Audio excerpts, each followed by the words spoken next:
Good morning. We're here in the Urban Seedling Home Garden, and we're going to talk mostly today about suckers. So here's our nice, beautiful tomato plant after all our sun and rain.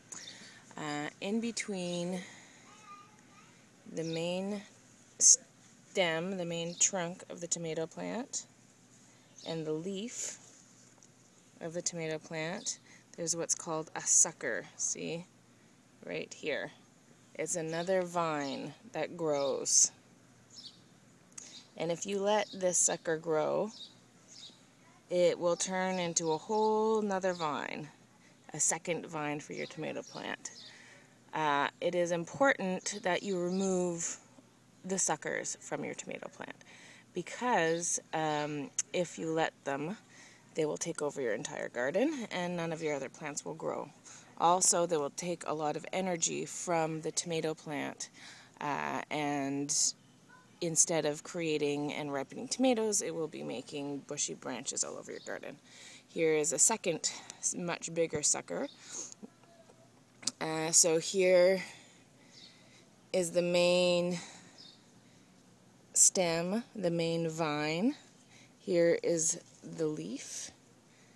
Here are little flowers that are going to turn into tomatoes. And this here, in the crotch between the main vine and the leaf, is the sucker that needs to be removed. Now, if you remove literally every single sucker, you will just have one main vine going up, leaves, and tomatoes. My rule of thumb eventually will be that anything that you can put on the trellis can go on the trellis, and anything that you can't find space for on the trellis you should take off.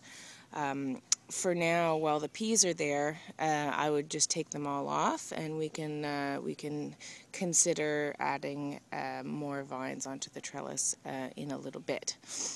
That brings me to the snow peas. Now is the time for snow peas. They're delicious right now. The more you harvest, the more harvest you're going to get. Because things had a late start this year, the snow pea harvest season is going to be shorter because they do suffer from intense heat. So just grab, the stem, I guess, and pull on the snow pea. Don't just pull on the pea because it can damage the plant, but really just harvest the peas regularly, early enough, and the more you harvest, the more you will get. Also, make sure to keep harvesting those leafy greens.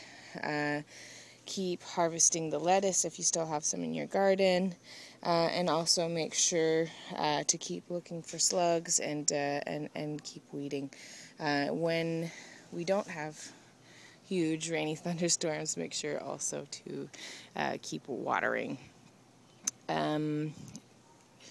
For the cucumbers, I have them off to the side going up a string because I have a smaller garden over on this side.